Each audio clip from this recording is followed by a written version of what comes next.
U.S. opiate abuse linked to jobs market, says Fed boss. Federal Reserve Chair Janet Yellen said she is not sure if it is a cause of the decline or a symptom, revealing more long-standing economic problems. Technological changes and an aging workforce also contribute, she said.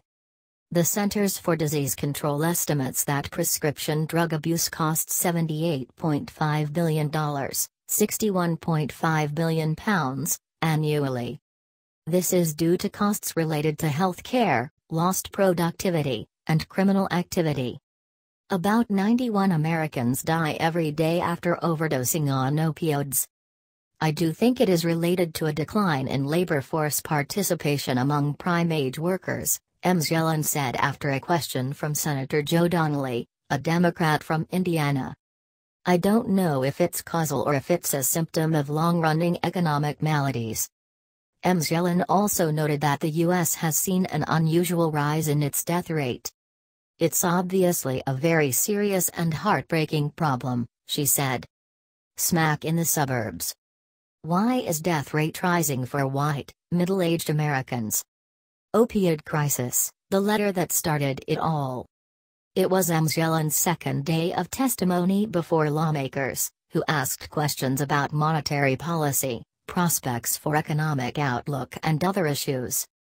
Economists have puzzled over the fall in labor force participation rates, the share of people working or looking for work.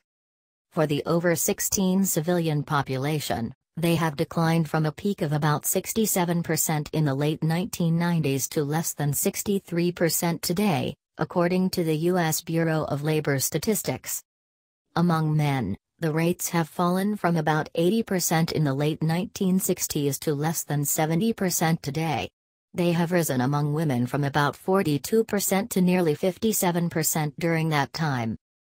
Ms. Yellen on Wednesday said she believed an aging population was a major factor in the overall decline. She also said men with less education have been particularly affected by technological changes that reduce jobs in some industries. Some economists also argue that video games are to blame.